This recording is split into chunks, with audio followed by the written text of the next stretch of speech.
Une dernière entrée agronomique dont je n'ai pas parlé, mais ça a été évoqué ce matin, c'est le mélange. C'est-à-dire que moi, j'ai rarement dans des parcelles des cultures, y compris dans les productions végétales, rarement des productions cultivées seules. C'est-à-dire que moi, j'associe des productions. Par exemple, alors on est sorti de la culture du record, hein, c'est-à-dire que je n'ai pas l'ambition d'adhérer au club des 100 quintaux de blé. En revanche, dans une parcelle, je sème, par exemple, là, cette année, j'ai un très beau mélange de blé panifiable, donc variété population, avec des févroles, variété population, qui sont semés en mélange. Je vais atteindre des niveaux de production qui vont être de l'ordre de 50 quintaux, et tout est en bio, enfin, je ne vous l'ai pas dit, mais vous l'avez deviné, tout est certifié bio. Je pense que, comme c'est parti, il faudrait qu'il y ait un grave accident pour que ça ne fasse pas 50 quintaux de blé et 25 à 30 quintaux de févrole, dans la même parcelle. C'est-à-dire que quand je vais venir avec ma moissonneuse-batteuse, dans la même trémie, il y aura du blé et de la févrole.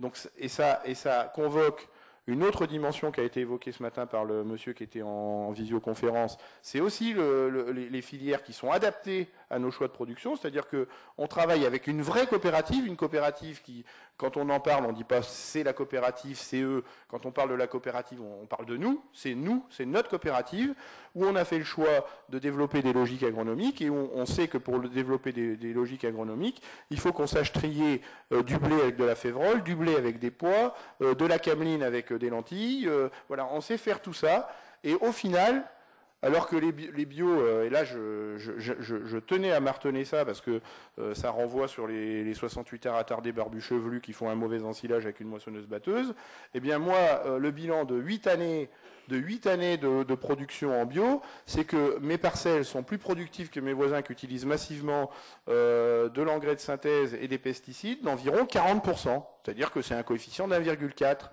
Donc on peut continuer de me dire qu'avec mes logiques, on va affamer la planète, sauf que j'ai l'impression qu'avec un coefficient d'1,4, on est plutôt dans une logique de souveraineté alimentaire, a fortiori quand on essaie de développer ces logiques-là dans les pays du Sud où il y a beaucoup plus de bouches à nourrir, et ça convoque une dimension internationale et mondiale qui consiste à dire produisons là pour nourrir là et produisons là-bas pour nourrir là-bas.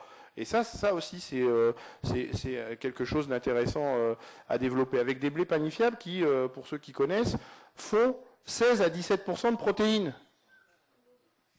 Je répète, 16 à 17% de protéines. Quand mes voisins à grands coups d'azote de synthèse font péniblement 11, 11,5.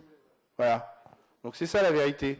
Donc à un moment donné, il faut se calmer quand même sur notre capacité à ne pas pouvoir produire, puisqu'on fait la démonstration d'exactement le contraire.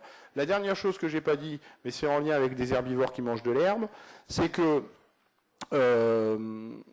toutes mes productions végétales, puisque mes herbivores mangent de l'herbe, sont dédiées à l'alimentation humaine. C'est-à-dire que chez moi, c'est des lentilles, c'est de la cameline, c'est du pois chiche, c'est du pois vert pour faire des purées de pois cassés, c'est du tournesol de bouche, c'est du tournesol oléique, c'est du maïs pour faire de la farine de maïs, c'est du blé panifiable, du sec panifiable, de l'épaule panifiable. Tout est dédié à l'alimentation humaine sur 110 hectares.